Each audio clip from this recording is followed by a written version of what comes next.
I swapped souls with someone, woke up as my secret crush of 10 years who's also my rival, and now I have to call off an engagement for her. I slapped my ex and solved her financial crisis. But she said, I want to marry Preston. I completely lost it, why not me? Your family's almost bankrupt, and you still won't look my way. She texted me, Zane, let's get married through an alliance. I sprinted back and saw her calmly taking out the prenuptial agreement. Chapter 1. When I woke up, the first thing I smelled was gardenia. That wasn't right. My pillow was filled with buckwheat husks, and the pillowcase was dark gray pure cotton, nothing floral about it. And why was the ceiling beige? The wallpaper in my bedroom was supposed to be dark green. I sat up abruptly, hair brushing against my cheek. When did my hair get so long? Looking down, I saw 2 mounds on my chest, a lace camisole strap hanging off my shoulder, half of it already slipped down. I immediately reached for my throat, and the sound that came out was thin and soft, like a chick being choked by someone's hand. I jumped off the bed, stepped barefoot onto the floor, and rushed to the dressing mirror. The person in the mirror was Eloan. She was wearing a white silk nightgown, her hair messy and unkempt, her face so pale it was almost translucent, and her eyes were wide open, those dark, bright eyes I never dared to meet during meetings. I raised my left hand, and the person in the mirror raised hers too. I bared my teeth, and that delicate little face in the mirror also revealed a row of pearly whites. I had turned into my archrival, Eloan. My first reaction wasn't fear, it was pulling out my phone and calling Eloan. The phone was mine, the fingerprint unlock worked, and in the contacts list, the words, archenemy, flashed at the top of the screen. It rang 5 times before someone picked up. Zane. The voice on the other end was my own. Deep, with a hint of magnetism, the same voice I use during meetings to slam the table and scare interns into tears, Zane's voice. But the tone was off, too steady, too cold, nothing like my explosive temper. Eloan? My throat tightened. She paused for 2 seconds. Yeah. You should be seeing it now. Put on some clothes, grab a mask and a hat, and come to the coffee shop downstairs from your office. We'll talk in person. Do you know what happened? She cut me off, calm down. Your face right now is Eloan's. I don't want to see a trending search tomorrow that says, Miss Eloan, dressed sloppily, sprinting down the street. There's a hoodie and jeans in the 3rd compartment on the left side of the closet, and a new mask in the drawer on the right. The call ended. I stood in front of the mirror for another 3 seconds, couldn't help pulling at the neckline of my nightgown to sneak a glance inside. Then I quickly dropped my hand, my ears burning red. Damn, I'm not a pervert. I wrestled with the clothes, struggled for ages to fasten the bra, and eventually gave up, just threw on the hoodie. Before heading out, I checked the mirror. The mask covered most of my face, leaving only my eyes visible. I said to the mirror, Eloan, you've got a body like a board, my voice thin and soft, even scolding sounded like pouting. Eloan sat at the back of the cafe, wearing a baseball cap pulled low. That face was mine, sharp jawline, high nose bridge, lips pressed into a thin line. She was spinning my lighter in her hand, and when she saw me walk over, she set it back on the table. Sit. I sat down, staring at my own face, feeling a strange sense of detachment. She was in there, as if she had taken charge of my body. Reason unknown, she said softly, but every word was clear. I've tried every method I could think of, hitting the wall, cold showers, pinching myself, nothing works. I lowered my voice, speaking in her tone, me too. I just woke up and thought I was dreaming. She looked at me, you can only live using my identity temporarily. And I can only use yours temporarily. So, first rule, don't get caught. Your company, your social circle, your grandfather, I'll handle them. You take care of my affairs. Do you even know where my company's financial reports are? Do you know my grandfather's blood sugar level? Do you know my assistant's phone number? Without blinking, she said, I can recite your assistant's phone number right now. As for your grandfather, last year you got drunk and called me crying, saying your grandfather's blood sugar was high but he was still sneaking sweets. You were sobbing and cursing yourself for being worthless. My memory doesn't need your approval. I opened my mouth to speak. That was the most embarrassing night of my life, and she actually remembered it. She continued, "Second, we'll each play the role of the other until we find a solution. Since you're in my body, live the way I do. No smoking, no staying up late, no getting into fights, and no doing bad things." When have I ever done anything bad? Last Wednesday, in the parking lot beneath your office building, you slashed someone's tire because they took your spot. The security footage showed it was you, and you paid 20,000 yuan to make it go away. I'll shut up now. Third, she paused, averting her gaze, until you change back, watch your words and actions. Please respect my body. I suddenly realized something and looked down, the neckline of the sweatshirt was a bit loose. After running over just now, I got a little sweaty, and the strap had slipped down again. I yanked it back up, my ears burning hot. Got it, got it. It's not like your flat figure is anything worth respecting. She didn't respond, but her lips twitched, as if she was about to laugh but held it back. After a few seconds of silence, she suddenly spoke, "There's one more important thing." What? She pushed her phone over, the calendar reminder displayed on the screen. You're alone now. At 3 this afternoon, you go home for me.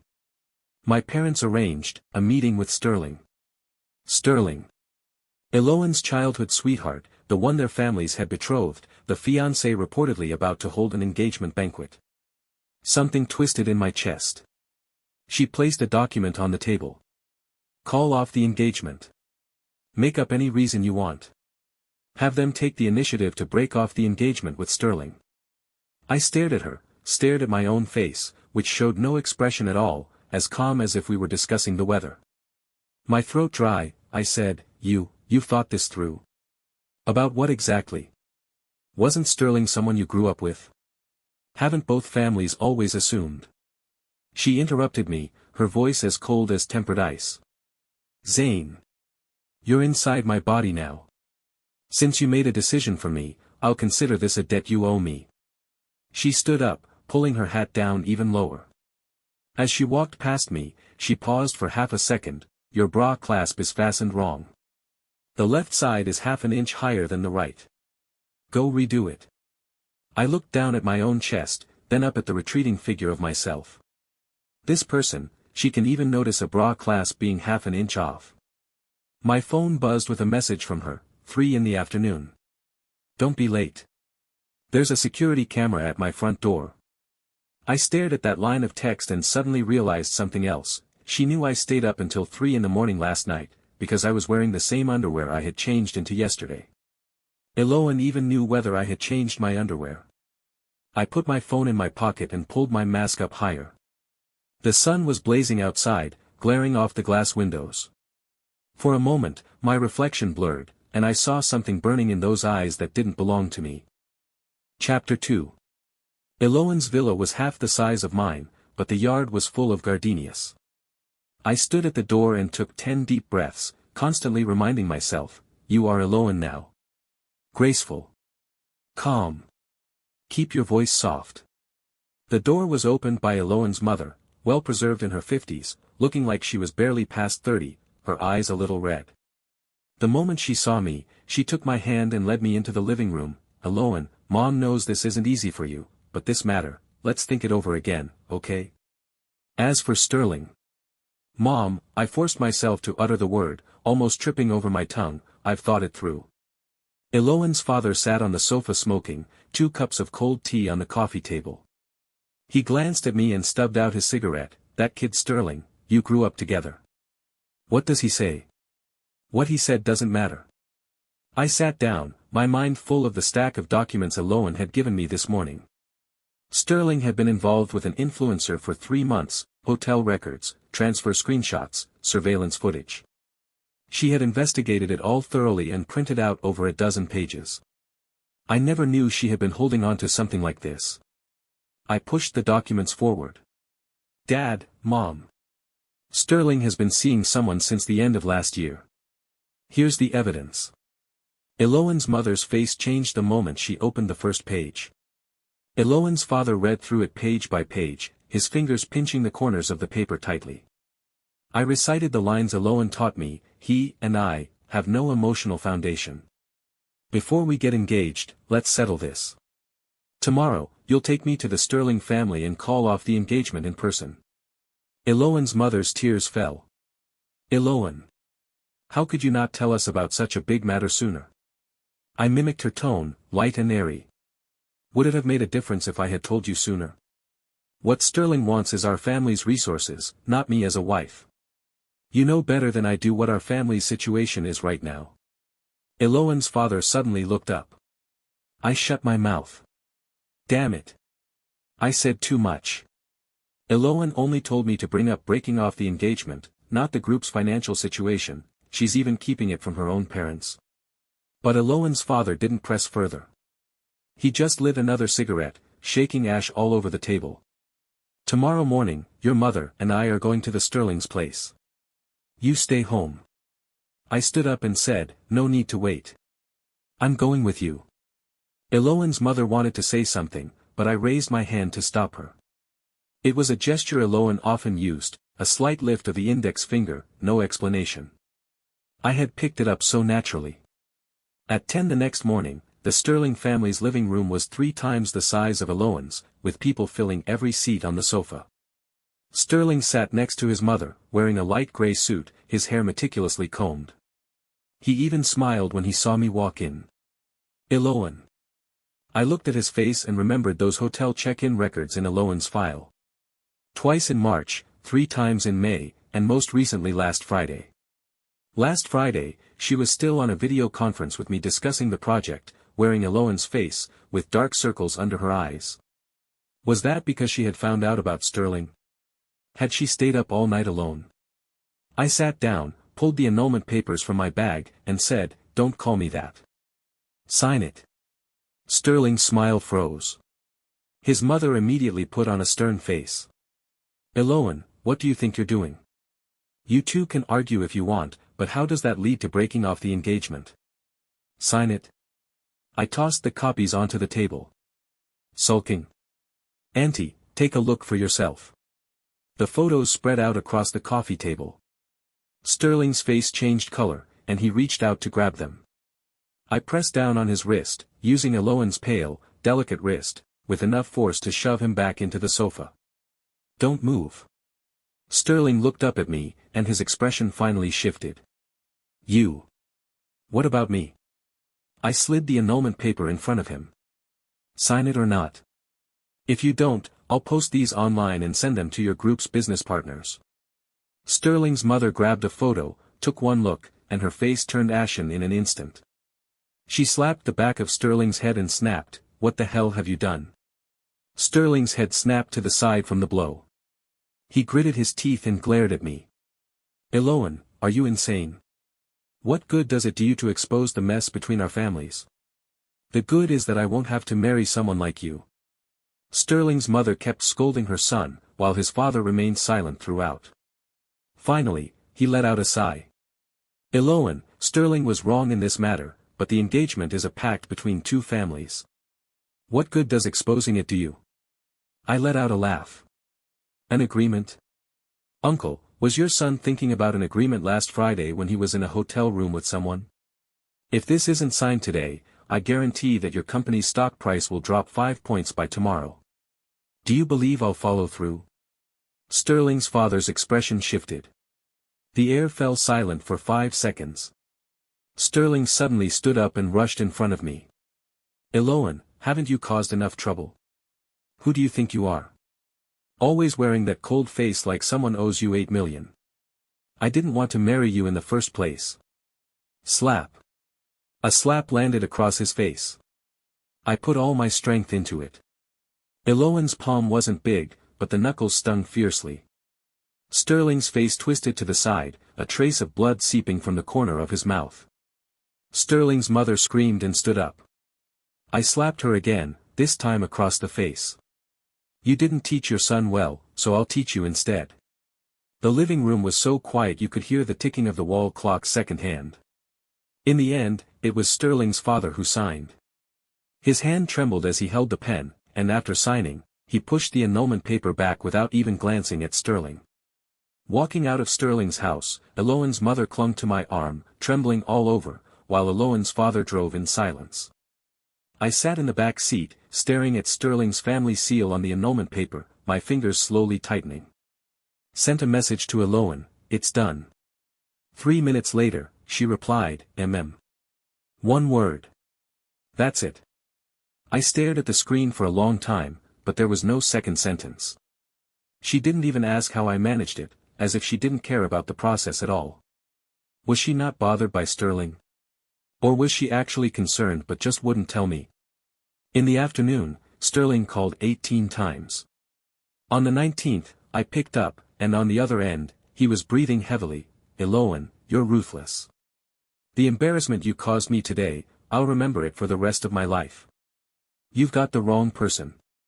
I added before hanging up, "Don't call again. If you do, I'll send your cheating video to everyone." After hanging up the phone, I leaned back on the sofa as rain began to fall outside the window. Eloan's bedroom was light gray, with the curtains half drawn and a half-read book placed on the bedside table, The Dissolution of Intimate Relationships. She reads this kind of book. I picked up the book and flipped through a couple of pages. There were lines marked in pencil: "When an individual perceives that the rewards in a relationship are lower than the costs, and alternative options are more attractive, commitment will be the first to collapse." Was she studying why Sterling had an affair? Or was she studying something else? My phone vibrated again. It was a message from Eloan: "Tomorrow at 3 p.m., in your company's conference room, I'll present the quarterly report on your behalf. You come and listen." I stared at the message, a picture forming in my mind of her sitting in the seat of honor wearing my face. What exactly is she up to? Chapter 3. I arranged to meet Sterling. At the same coffee shop downstairs from Eloan's office building, at the very same table where she and I met yesterday. I chose this spot because it's a blind spot for surveillance cameras, and it's by the window. The glass curtain wall of the office building across the street captures everything on this side clearly. When Sterling arrived, he was dressed all in black, with dark circles under his eyes and a swollen corner of his mouth. He sat down, ordered an Americano, took a sip, and then looked at me. "You called me out here. What do you want now?" "Just to talk." He sneered. "Talk? Yesterday, you slapped my mom. And now you want to talk to me?" I turned the coffee cup around, using Eloan's fingers to pick at the glaze on the rim. "Sterling, how many years have we known each other?" He was stunned for a moment. 15 years. I continued. "We were desk mates in kindergarten, in the same class in elementary school, and in the class next door in junior high. The year your family moved away, you cried and said you would marry me when we grew up." The person across from me was silent for a few seconds, their expression softening slightly. "That was all a long time ago when we were kids." I mimicked Eloan's tone, saying lightly, "So things from childhood don't count anymore. You even sent me a message last New Year's Eve saying..." "Don't bring that up." He interrupted me, rubbing his temples. "Eloan, I admit I wronged you. But this engagement of ours was originally arranged by both families. As for you, how should I put it, it's more out of habit than love." My fingers tightened around the coffee cup. "So you went looking for someone else?" He grew a bit irritated. "I can't exactly play the loving couple act with you for the rest of my life, can I? You're cold and distant every day, won't even let me touch you. I'm just. So it's my fault for not letting you touch me?" He leaned back and said, "Of course not. I mean, forget it, you're always like this. No matter what I say, you find something wrong with it. You've been this way since we were kids. You had to be first in exams, first in dance, even walking had to be along the straightest line. Aren't you tired?" I stared at his face. When Eloan scraped her knee in kindergarten, it was him who carried her on his back to the infirmary. She cried on his back, and he walked along saying, "Eloan, don't cry. I'll marry you when we grow up." 15 years. Eloan never mentioned this person to me again. But in that file of hers, she had dug up all of Sterling's hotel check-in records over 3 years, every single one, down to the minute. I stood up and said, "Sterling, save those words for someone else." "You." He also stood up and reached out to grab me. I seized his wrist and twisted it downward. He bent over in pain, his knee knocking against the table leg. With my other hand, I grabbed the coffee cup and threw the entire Americano in his face. That's for that little girl from 15 years ago. Click. The sound of a shutter came from outside the window. I turned around, and in the reflection of the glass curtain wall of the office building across the street, someone was holding a telephoto lens aimed this way. By that evening, the photo was already appearing on Eloan's screen. It's a link to a mini-program posted by a gossip marketing account, with the headline "Heiress Eloan allegedly doused with coffee during date with ex-fiancé." The accompanying image is the one where I'm gripping Sterling's wrist, taken from a tricky angle that makes it look like I'm hitting him. Eloan sat on my sofa, using my leg as a footrest, holding my phone in front of her for 3 seconds. "You used my identity to hit someone. He deserved it." I sat next to her, irritably pulling at my hair. "And you clearly don't care about him, so what's wrong with me venting for you?" She handed the phone back, the corner of her mouth twitching. "You're right, I don't care about him. But now my dad thinks I'm still holding a grudge and called me twice to ask if I'm okay. What's so funny? I'm laughing at you." She smiled with my face, that usually fierce expression suddenly softening. "Eloan would never hit someone in the street. You're more suited to being Eloan than I am." I froze for 2 seconds. Is that a compliment or an insult? She didn't answer, stood up, and walked toward the bathroom. After 2 steps, she suddenly stopped, turned back to look at me. "Zane." She hesitated. "Do you feel a bit of a stomachache?" I looked down at my lower abdomen, her body, flat and wrapped in light gray lounge pants. I hadn't noticed it before, but now that she mentioned it, there was indeed a faint, dull heaviness rising from deep inside the abdomen. "A little." Her expression shifted subtly. She turned and went into the bathroom, coming out 2 minutes later with a small cardboard box in her hand, which she tossed to me. "Go change. It's in the bathroom cabinet." I looked down, and on the box were printed the words, "Daily Ultra Thin," with a pink flower drawn next to it. I froze completely. "What? Your period has started." She leaned against the doorframe, arms crossed, her expression as calm as if she were instructing a subordinate on how to make a PowerPoint. "Sanitary pads, I'll show you how to stick them on." With a bewildered expression, I said, "Eloan, you." She interrupted me, lowering her voice half a tone. "You're using my body right now. Just bear with it, once it's on, it'll be fine. When was my last time? It really should be around these days." I held the cardboard box in my hand, feeling the heat rush from my ears all the way down to my neck. "I'm not going. Zane." She called my name with my own voice. It was clearly a threatening tone, but because her voice was deep, it sounded oddly serious instead. "There's already a stain showing through your pants. Are you sure you want to sit on my couch and bleed onto the cushion? My mom just bought it last month." I looked down. Sure enough, a small dark red patch had seeped through the seat of my light gray lounge pants. Damn it.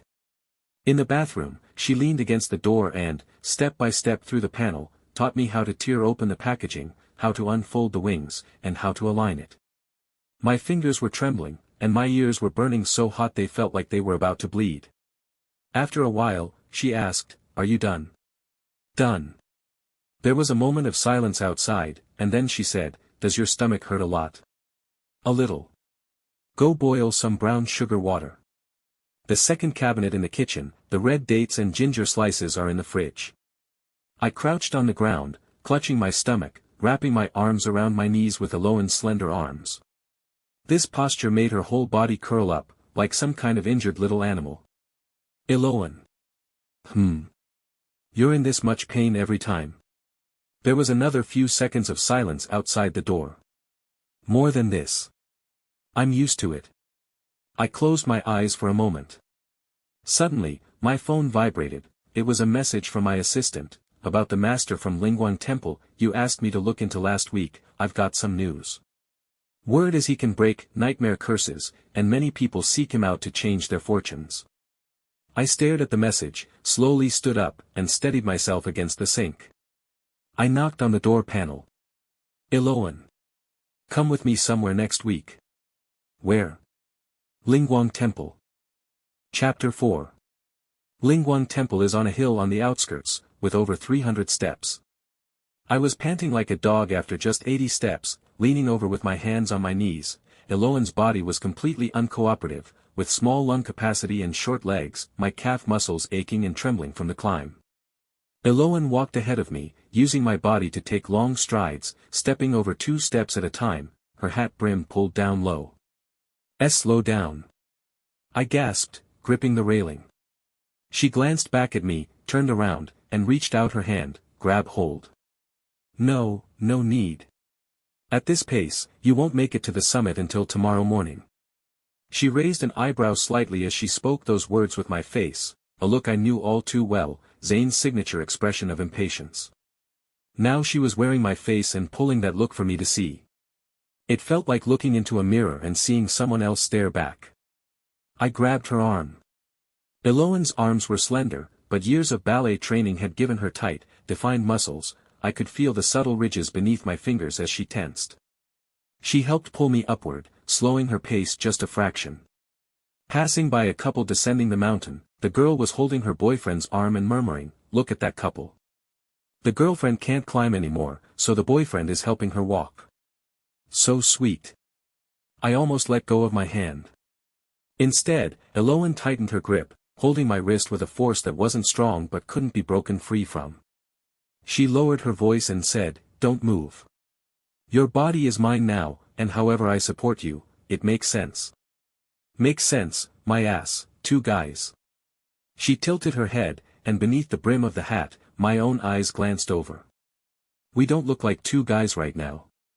Right now, you look like my girlfriend. My pulse on my wrist quickened by half a beat. Was it her body's heartbeat accelerating, or mine? I couldn't tell.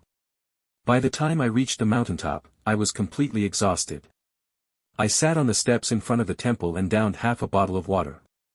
Eloan stood beside me, her posture straight, using Zane's shoulder to block the wind. Only after I stopped panting did she casually say, "You need to work out. Your body is too weak." She glanced sideways and said, "When you were inside my body, did you think my legs were too short? My lung capacity too poor?" I shut my mouth. She really did always end up last during the company stair-climbing events, but I had thought she was doing it on purpose. The reception monk at the temple told us that Master Lingui had gone on a pilgrimage, with no set date for return. I quickly asked, "When will he be back?" "At least half a month, at most a year." I turned to look at Eloan. She was leaning against the corridor pillar, her baseball cap covering most of her face, making it hard to read her expression. She said, "Let's go back." On the way down the mountain, the car remained silent. I was driving her car, and she sat in the passenger seat. The mountain wind poured in through the window, lifting the short strands of hair on her forehead. Those were my hairs, cut very short, never usually fluttering in the wind. The phone rang. It was my grandpa. My hand jerked, almost sending the car into a ditch. Eloan reached over, took the phone, glanced at the screen, and pressed answer. "Hello, Grandpa." She used my voice. Low, steady, with a hint of a smile. I had never heard my own voice sound so pleasant. Grandpa's voice boomed through the speakerphone, "You little rascal, how long has it been since you came home for dinner? You must come back tonight. I had them make your favorite sweet and sour spare ribs." "Grandpa, today. Don't you dare say overtime. Your crappy company won't go under just because you take 1 day off." Grandpa slammed the table. "Come back. And bring that girl Eloan with you." I snapped my head around to look at Eloan. Her expression didn't change at all. She tapped her index finger on the steering wheel once. "Okay. I'll bring her back." The call ended. My fingers were white as I gripped the wheel. "Are you crazy? Grandpa told you to bring Eloan back. You are Eloan. Who are you bringing?" She leaned back in her seat, her tone calm. "I'm bringing you. You're Eloan now. I'm bringing you back." I opened my mouth, but no words came out. Dinner was laid out across the entire table. Grandfather sat at the head. After grandmother passed away, he had been living alone in this old villa. The walls were covered with family photos, and among the grandchildren, only my picture hung there. When grandfather saw me walk in with Eloan, his eyes crinkled into a smile. Eloan's here. Come, come, have a seat. Eloan responded on my behalf, using my body to pour tea for grandfather, serve him food, and open the wine, her movements as smooth as if she had done them 1,000 times. I sat beside her, head down, picking at my rice, my knuckles turning white. After 2 glasses of wine, Grandpa started to get tipsy. He tapped the table with his hand and said, "You little rascal, you're 27 this year. When I was your age, your father was already walking. When are you going to bring me a granddaughter-in-law?" Eloan paused for a moment while picking up a piece of ribs. "Grandpa, I'm focusing on my career right now." "Career, career. Your father talked about career back then too, but in the end, didn't he still marry your mother?" Grandpa snorted, and his gaze suddenly drifted toward me. "I think Eloan is quite good. She's beautiful and well-educated. Eloan, don't you think this kid suits you?" The soup in my mouth nearly sprayed out. Eloan's facial muscles twitched almost imperceptibly. She was holding back a laugh. She was holding back a laugh with my face, raising her brows slightly while pressing her lips downward. That expression I knew well. It was exactly how I looked every time I listened to my subordinates tell bad jokes at work. She picked up the bottle and refilled Grandpa's glass. "Grandpa, you've had a bit too much. Eloan, she might not even like me yet. Why wouldn't she like you? When you were little, you chased after her all summer, shouting, 'Eloan, wait for me to grow up so I can marry you.'" "Grandpa." I spoke up. Eloan's voice, thin and urgent, rang out abruptly at the dinner table. Everyone turned to look at me. "Grandpa, you're mistaken. That wasn't me." I lowered my head and shoveled rice into my mouth. Grandpa was taken aback for a moment, then burst into laughter. "Eloan, you're blushing. Look, look, girls have thin skin. Zane, step it up." Eloan put down her chopsticks, wiped her mouth, turned to look at me, and said in a voice only the two of us could hear, "Is what your grandpa said true? That summer when you were 7, you stood outside my door every day shouting." I cut her off, lowering my voice to barely a whisper. "Alzheimer's. He has Alzheimer's. He got it wrong." She didn't press further. But those eyes of mine watched me for a long time, long enough that I finished an entire bowl of rice without daring to look up. When I drove her home, the car stopped at the entrance. She unbuckled her seatbelt but didn't get out right away. Staring out through the windshield, she said, "Zane. Master Lingui isn't here today. Wait half a month. If things still haven't changed. How is it? I might need you to do me a favor." She pushed open the car door and stepped out. After taking 3 steps, she turned back. "My father told me today, the group's funds have been tight lately, and they plan to have me go through with the marriage alliance with Preston. Preston's second son, who is over 40 and has been divorced twice. They wanted to marry her off to Preston before. Are Eloan's parents insane? So what?" My voice came out hoarse. She stood under the street lamp, half of her face lit and half in shadow, wearing a faint expression on my sharply defined face. "So I need your help. Before we switch back, you might have to go through with a marriage alliance for me." Chapter 5. I didn't answer Eloan's calls for 3 days. I didn't pick up. I didn't look, didn't reply. When she sent a message, I swiped it away. When she called, I muted it. I locked myself in my room, pulling the curtains tightly shut. My phone lay on the nightstand, its screen brightening and dimming, over and over again. 18 missed calls. All from her. On the 3rd night, she sent me a text message. I was lying in the darkness, staring at the ceiling and counting the cracks, when my phone vibrated suddenly, its screen so bright it made me squint. "I'm thinking about accepting the marriage proposal. My family needs funds, and Preston is willing to offer 30 million. Father says Preston is the only option right now." I stared at that line for 10 seconds. Then I smashed my phone. It hit the wall, bounced onto the carpet, the screen cracked but still glowing. I walked over barefoot, picked it up, the screen shattered like a spiderweb, but the message history still showed that single line. I'm planning to accept the marriage proposal. That man in his 40s, divorced twice, rumored to have driven his ex-wives away with domestic violence, Preston. Eloan was going to marry him. I dialed her number, and she picked up without a word.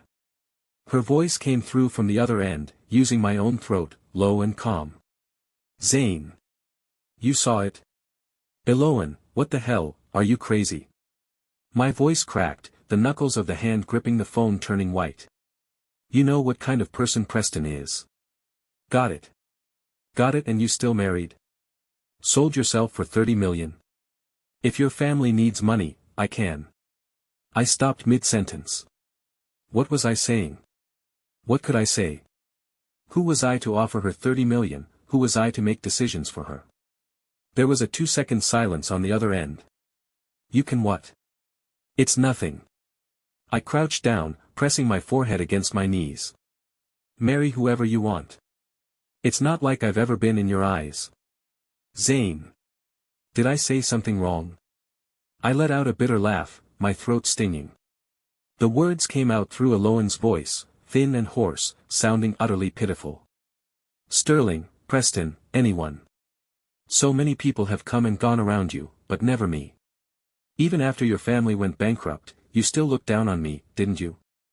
The other side was silent for a long time. Zane, listen to me. No. I hung up. I tossed the phone aside and buried my face in my knees. Eloan's body was trembling, whether from anger, cold, or something else, I couldn't tell. I dug my nails into the skin on my arm, leaving crescent-shaped marks, until my phone buzzed again. It wasn't a call. It was a text message. Zane, let's get married for an alliance. I stared at that line for 30 seconds. Then I shot up from the floor, threw on a jacket, and rushed out the door. Eloan lives 3 kilometers from my place, and I ran the entire way. Her lung capacity only lasts for 1 kilometer, and the rest is all adrenaline. By the time I reached the door, my legs had gone weak, and I was leaning against the doorframe, panting like a dog. The door opened. She stood at the entrance, wearing my dark gray loungewear, looking down at me with my own face. Her expression was calm as if she were in a board meeting. Came running? I nodded, gasping for breath. Come in. She turned and walked further inside. I followed her through the hallway into the living room. On the coffee table lay a document, a prenuptial agreement, in duplicate, printed with dense clauses. Sit. I sat down, and she sat across from me, sliding the agreement over. You can help my family get through this crisis, and we'll get married. Sign the prenuptial agreement, assets remain separate, and living apart after marriage is fine too. After a year, if both parties agree, we can divorce. Those are the terms. Take a look. I stared at the few pages of paper, my fingers pinching the corner of a sheet. It was freshly printed, the edges sharp, causing a slight sting as they brushed against my fingertips. Why did you choose me again? She paused for a moment and said, You are the most suitable candidate. You have enough strength, and there are no emotional entanglements between us. It will be easy to cut ties after marriage. That's not what I'm asking. I looked up at her, using Eloan's eyes, those dark, bright eyes, staring straight at her. Why me? Preston offered 30 million, and you married him. But Zane could have offered the same. Why did you choose me? She looked at me. The light shone down from above, and there was no emotional fluctuation on that face that was mine. But her fingers, my own fingers, gently clenched on her knee. Because you called off the engagement for me. What? She spoke softly, You hit Sterling for me. You slapped him in the face for me. Zane, for the first time in my life, someone fought for me. So I thought. She paused, looking away toward the window. If you want to. My fingers, clutching the agreement, began to tremble. My throat felt painfully dry. Eloan. Did you already know that? What do I know? I opened my mouth, the phrase, know that I like you, stuck in my throat. She was wearing my face, sitting right here, looking at me with Zane's expression, but I couldn't utter a single word. I looked down at the agreement, nothing. I accept the conditions. But I'm adding one more. Go on. Before the wedding, to the outside world, you're Zane and I'm Eloan. Until we switch back, you cannot let anyone else know about our swap. She nodded. Agreed. I gripped the agreement and stood up. One more thing. You're marrying me, even if it's a contract, but don't think about divorce after a year. I won't let go. She looked up at me, the corner of her mouth twitching. Zane, is this a proposal or a kidnapping? Either works. I turned and headed for the door, then stopped after 2 steps and looked back. Tomorrow, we'll go to your place together. I'll handle your parents. Pushing the door open and stepping outside, the night wind brushed against my face, and I belatedly realized I was smiling. Smiling with Eloan's face, the corners of my mouth stretched all the way to my ears, looking as silly as if I'd won 5 million in the lottery. My phone buzzed again. She sent a message, run home safely. Your current body can't handle another 3 kilometers. I stared at the screen for 3 seconds. How did she know I was planning to run all the way back? I glanced over my shoulder. She was standing by the living room window, holding the agreement in her hand, watching me through the glass with Zane's figure. The light shone behind her, casting a warm glow around her silhouette. I turned around and slowly walked back. I whispered to the moon above, Eloan, you're done for. I'm stuck on you. Chapter 6. On the day we came clean to Eloan's parents, I taught her 3 things at the door. When we go in, first greet them as Mom and Dad. Sit down and drink tea first. Wait for your mom to speak before you respond. Don't bring up money on your own, don't bring up the agreement on your own. Let me handle everything. She stood beside me, wearing one of my suits, a dark gray one, with the tie I usually wear most often. When she lowered her head to adjust the knot, her fingers moved swiftly, tidier than I could ever manage. I suddenly asked, when did you learn how to tie a tie? She didn't even lift her head. Every time before a meeting, you practice in the car using the rearview mirror. Your hand speed is fast, but the left side is always shorter than the right. I was stunned. She even counted the length of my tie. Eloan's mother greeted us at the door. When she saw Zane and Eloan walking in together, her smile visibly froze for a moment. Eloan's father was sitting on the sofa fiddling with the tea set. He looked up and swept his gaze over us, his eyes pausing on Eloan for half a second. Dad, Mom. I spoke, using Eloan's voice. Zane and I are getting married. Eloan's mother nearly dropped the fruit tray she was holding. The atmosphere froze for 5 seconds. Eloan's father set down his teacup. Eloan, you just broke off your engagement with Sterling. Ending things with Sterling was my decision. Marrying Zane is also my decision. I sat down, and Eloan sat beside me, her back perfectly straight. Dad, I'm fully aware of our family's financial situation. Zane is willing to help. Eloan's father looked at Zane and asked, and what do you get out of this? Eloan paused with the teacup in her hand. She turned her head to look at me, and I winked at her. I'm after her for who she is, she said. In my voice, low, steady, with a firm final tone. Those words landed in the air. Eloan's mother gasped, and Eloan's father raised his eyebrows. Eloan's father pressed further, just for the person. Since when did you become so? Dad. I interrupted him, reaching out to take Eloan's hand resting on her knee. Her hand was hot, with a thin layer of sweat in her palm. Zane's body was nervous. He's been chasing me for a long time. You just didn't know. Eloan's fingers twitched slightly in my palm. I tightened my grip. Eloan's mother sat across from us, her eyes gradually reddening. Eloan, is what you're saying true? It's true. Not for the money. Mom. I looked up at her, speaking with Eloan's bright, dark eyes. When has your daughter ever married for money? The living room was silent for a long time. Eloan's father finally sighed and stubbed out his cigarette. The marriage can go ahead. But Zane, if you make my daughter suffer, I can take my time paying off the group's debts, but I'll make sure you regret it. Eloan set down her teacup and said seriously, that won't happen. After leaving Eloan's house, I sat in the passenger seat and let out a long breath, slumping into the seat. Eloan was driving, tapping the steering wheel with my fingers, a slight smile curling at the corner of her lips. "You did a good job." I turned my head to look at her. "You weren't bad either. How many times did you practice that line, 'It's her I want'?" She didn't answer. But her fingers on the steering wheel tightened half an inch. A week later, the marriage announcement went public. The news of our family's union made the front page of the financial section, accompanied by a photo of Zane and Eloan at the press conference, she in a dark blue suit, me in a white dress, standing side by side. She tilted her head slightly toward me, and I kept my eyes lowered. No one could tell that the people inside had swapped. Sterling's call came in that very afternoon. "Eloan, what the hell?" I put it on speaker.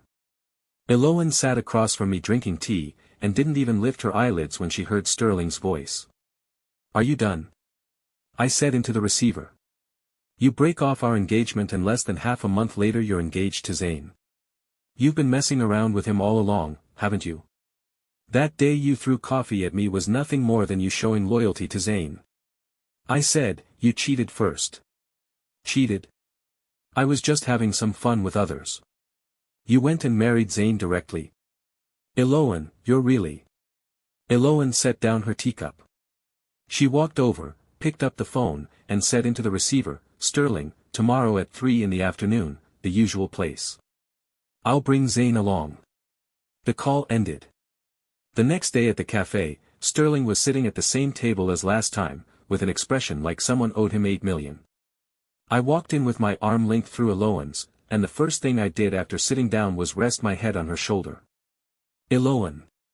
She turned her head to look at me, using my face, raising one eyebrow slightly. I whispered in a hushed tone, "Play along.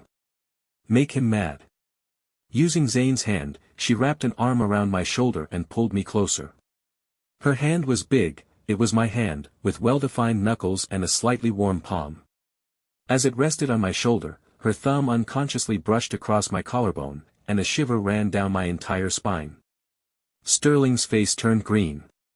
He gritted his teeth. "Zane, you're taking advantage of the situation. The Eloan family is short on money, so you..." I sat up from Eloan's arms and spoke, "Sterling. You've been cheating for 3 years, and I have all the records of your hotel check-ins. Will you leave on your own, or should I have security escort you out? You're in no position to accuse him." Eloan also spoke.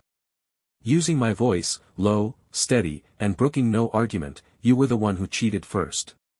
You were the one who threw away 15 years of love first. Now, whoever I'm with has nothing to do with you." Sterling stood up and pointed at her, "Zane. Sit down." Eloan set the coffee cup on the table, the bottom clinking sharply against the saucer. "Or I'll make you sit down." Sterling stood frozen for 5 seconds before finally slamming the door and leaving. I leaned back in my chair, watching Eloan take a sip of coffee. Her eyes were downcast, her lashes casting a small shadow on her cheekbones. Seeing that expression on my own face somehow carried an oddly gentle quality. "That line you just said?" I ventured cautiously. "Which sentence?" "You have no right to blame him. You were speaking up for me." She glanced up at me for a moment. "You're my fiancé now. Who else would I speak up for if not you?" My heart skipped a beat. The sunlight outside the cafe was just right, splitting my shadow in two against the glass window. Her profile was sharp and striking in the light. It was Zane's face, the face I had seen in the mirror for 27 years. For the first time, I thought this face was actually quite handsome. When I got home in the evening, Eloan was sitting on the sofa with a stack of wedding plans, studying them. I came out of the shower drying my hair, and without looking up, she said, "After we get married, you'll sleep in the guest room." My towel stopped mid-air. "Why?" She turned a page of the plan. "Before we switch back. I don't want to consummate the marriage in your body. We'll wait until we switch back." I looked at her. The living room light fell on her lowered lashes, using my face, my body, my fingers holding that plan, with every page dog-eared and marked. "Eloan." I stood behind the sofa, resting my hands on the back of her chair. Are you, actually looking forward to switching back? Her hand, flipping the pages, paused for a beat. She said, go to sleep. We still have to try on the wedding dress tomorrow. Chapter 7. Master Lingui returned half a month later. We climbed the 300+ steps of Lingguang Temple again. This time, I was once again panting like a dog halfway up, with Eloan supporting me. A young monk passing by pressed his palms together and chanted, Amitba, the bond between you and your spouse is truly wonderful. Eloan replied without changing her expression, thank you, little master. I rolled my eyes while leaning on her shoulder. Master Lingui was a thin, wizened old man. He was sitting in the meditation room drinking tea when he saw us enter and let out a chuckle, waited half a month, and you've finally come. Master, did you know we were coming? He set down his teacup and pulled 2 yellow talisman papers from under his meditation cushion. The nightmare curse of body swapping is inherently a karmic misfortune. But you too. He looked at me, then at Eloan. I foresaw on the day I was wandering that someone would come. Here are the talismans for you. Write each other's names on them, wear them close to your bodies for 15 days, and you will naturally swap back. I took the talisman paper, my palms sweating. The yellow paper was thin and light, with a coarse texture, marked with illegible patterns painted in cinnabar. 15 days. The master closed his eyes and said, not a single day less. And remember, after the exchange, the one whose name was written, will be your fated person. Eloan's eyelashes fluttered. She walked very slowly down the mountain. I held her arm and followed beside her, neither of us speaking. The talisman papers were tucked into our respective pockets, pressed against the skin, faint warmth seeping through the thin fabric. For 15 days, we lived as usual. She went to company meetings for me, and I handled the group's accounts for her. Every night, we came home and exchanged information about the day. Before bed, each of us placed the talisman paper under our pillows. In the morning, we checked to make sure they were still there, both tacitly avoiding any mention of it.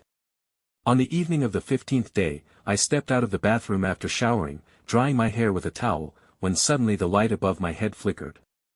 A wave of dizziness surged over me, and my legs gave way, forcing me to grip the doorframe. Everything in my vision began to churn like a rewinding film reel. A ringing in my ears. The world spun. When I opened my eyes again, the towel was still clenched in my hand, but my arms had grown longer, my knuckles thicker, and the familiar veins on my wrist bones were bulging beneath my skin. I looked down at my chest, flat. Then I touched my throat, the Adam's apple was there. Shit. I was back. I rushed to the full-length mirror, and in the reflection was Zane's face, hair still dripping, eyes wide like an idiot. I raised my left hand, and so did the person in the mirror. I smiled, and the corner of the mirror's mouth curled up too. I was back. The bedroom next door creaked open. I ran out barefoot, and at the other end of the hallway, Eloan stood pushing the door open, wearing my dark gray t-shirt, a size too big, hanging loosely on her, the collar revealing her own collarbone. Her hair was loose and damp, her face thinner than it was half a month ago. We looked at each other across the corridor. She glanced down at her own hand, Eloan's hand, pale, slender, with pink-tipped fingers, and slowly clenched it into a fist. We've switched back. The air was silent for a few seconds. I took a step forward, and she took a step back. I took another step, and she pressed against the doorframe behind her. I stood in front of her, looking down. Eloan. I want to sleep with you now. Her ears turned red. In the 27 years I've known her, this was the first time I saw Eloan blush. The color spread from her earlobes to her cheekbones, like a sunset soaking through the clouds. The agreement states that after the exchange. I braced myself against the doorframe behind her and leaned in. The agreement is void. She looked up at me. I said hoarsely, Master Lingui said that the one who writes the name is the destined one. Eloan, you are destined to be mine. Her eyelashes fluttered. Zane, wait a moment. I stopped. She looked away and said, Have you liked me for a long time? I looked at her. Her wet hair was plastered to her neck, water droplets still clinging to her eyelashes, and my tea hung loosely on her like a child wearing an adult's clothes. When I was 7, I stood outside your door shouting, "Eloan, wait for me to grow up so I can marry you," until my voice went hoarse. She frowned. You shouted that? But I never heard it. Of course you didn't. I let out a laugh, my thumb brushing across the blush on her cheekbone. That year, you scraped your knee, and Sterling carried you to the infirmary on his back. You were crying on his back the whole time, never once looking back. I crouched behind the flower bed for a whole hour, my eyes turning red, and you didn't even spare me a glance. She froze completely. Later, I changed my approach. Every year on your birthday, May 17th, I'd leave a bunch of gardenias at your doorstep. Anonymously. I did that for 10 years. Her lips trembled, I thought. I cut her off. You thought it was Sterling? He can't even remember your birthday. The gardenia tree at my place was planted by my own hands. Every May 17th, every year when you opened your window and smelled the fragrance on your birthday, I was crouching on the rooftop of the abandoned building across the street, watching. For 10 years. Her lips moved again, but no sound came out. I pressed my forehead against hers. Eloan, I've loved you for 20 years. For 20 years. She reached out and grabbed the front of my t-shirt. Her voice trembling, she said, Zane.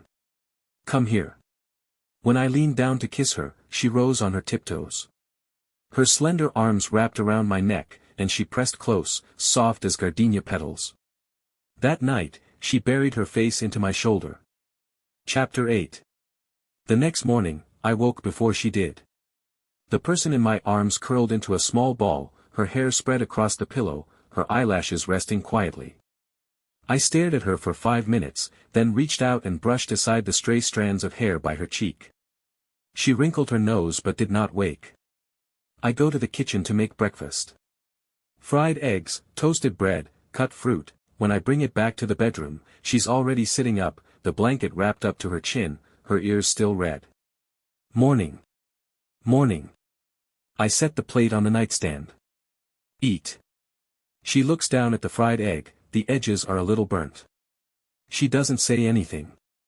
She picks up the fork, pierces the yolk, and eats slowly. I sat on the edge of the bed, scrolling through financial news notifications. The first headline read, Sterling Group stock price continues to decline. Did you do that? Eloan leaned over to look at the screen. I didn't make a move. I turned the phone over to show her the following headlines. But I had someone leak the news of his affair to the media. I don't strike easily, but when I do, I take half his life. She glanced at me, a faint smile curling at the corners of her mouth. The phone vibrated again. An anonymous MMS, sender unknown, contained a photo, Eloan and Sterling standing face to face in the restaurant, the angle making it look like they were embracing. The date on the photo was 2 weeks ago. I stared at the photo for 3 seconds, my fingers tightening. Eloan. What is it? She leaned over to take a look. That day, he said he had something to discuss with me. I stood at the restaurant entrance for less than 2 minutes, and then he left. This was taken secretly. You met him? Last Tuesday. He came running to tell me you weren't right for me and that I should change my mind. I said I'm already engaged. Why didn't you tell me? She put down her fork and looked at me. Zane, are you jealous? I'm not. You're just jealous. No, I'm not. She suddenly smiled. When Eloan smiled, the corners of her eyes would curve, her mouth would tilt ever so slightly to the left, and the little canine tooth on the right would peek out. In the 27 years I've known her, this was the first time I'd seen her laugh like this. Zane. She reached out and turned my face, her small palm pressing against my chin, forcing my head back around. Look at me. I looked at her. Her voice softened as she said, I stopped liking him a long time ago. 15 years ago, when he carried me to the infirmary, that was the only time he was ever good to me. Later, I found out he didn't really like me. Then when did you? When did I stop liking him? She lowered her eyes and said, about 7 years ago, there were gardenias at the door again on my birthday. But that day, Sterling was on a date with someone else. I thought, who left these flowers?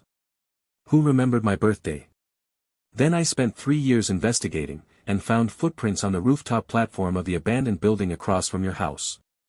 My pupils contracted. You knew. She looked at me. I figured it out in the second year. But I never called you out on it. I wanted to see how long you'd keep it up. And you kept it up for 10 years. I turned my face away, my ears burning. Then why did you end up choosing me? She said softly, because of that dream. During the time we swapped bodies, I had the same dream every night. I dreamed I married Sterling, my family went bankrupt, and I wasn't doing well. Then in the dream, I died, and you sat in front of my grave drinking, crying like an idiot. I tightened my grip on her hand. She looked up at me. After I woke up. I thought, if this dream were real, I couldn't let it happen. So you're asking me for a marriage alliance? She shook her head. No. It was the day you yelled at me in the living room. You said, except for me. And I thought, so you don't want to be just a bystander. I stared at her for a long time. I raised my hand and pulled her into my arms. Of course I don't. I want to be your husband. The kind that stays for a lifetime. She buried her face in my shoulder and let out a muffled laugh. 3 months later. Eloan sat on the living room sofa, opening a package. Halfway through, she suddenly stopped. I walked out of the kitchen carrying a freshly stewed black chicken soup and saw her staring blankly at the pregnancy test in her hand. What is this? She looked up at me, her lips pressed together, unable to suppress the upward curve. I'm pregnant. The soup bowl in my hand almost slipped, so I quickly set it down on the coffee table and knelt in front of her, my hands trembling slightly as I took the little stick from her. Really?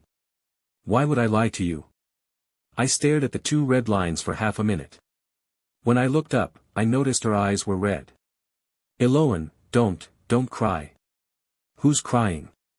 She turned her face away. I reached out and pulled her close, resting my chin on top of her head and saying, I'm going to be a dad. Thank you. The soup's gone cold, she mumbled. I'll heat it up for you. I stood up and carried the soup bowl toward the kitchen, catching a glimpse of a notification on my phone screen as I passed by, Sterling exposed for premarital infidelity, woman allegedly pregnant but the child's father is someone else. I stopped in my tracks and took a glance, the corner of my mouth twitching. Eloan. That kid Sterling isn't his. She turned her head sideways from the sofa to look at me, a smile in her eyes. Did you do that? I carried the bowl into the kitchen, saying as I walked, I just had someone look into that influencer. And while I was at it, I sent photos of her other boyfriends to the media. In the kitchen, the soup pot was bubbling away with a steady gurgle. Outside the window, the May gardenias had bloomed, their fragrance drifting in from the yard, mingling with the rich aroma of the black chicken soup. I stood at the stove stirring the soup, when footsteps sounded behind me. Eloan hugged me from behind, her face pressed against my back, a small little bundle. Zane. Thank you for the gardenias. My stirring hand paused for a moment. You're welcome. I looked down at the soup bubbling in the pot. There will be some every year from now on. Every single year. Her arms around my waist tightened just a little. The gardenia flowers outside the window are in full bloom, their fragrance filling the entire courtyard. I recall the old monk at Lingguang Temple mentioning karmic entanglement, and then think of those 2 slips of paper with names written on them. I lower my head and let out a soft laugh. What karmic entanglement? It was clearly fate, written long ago.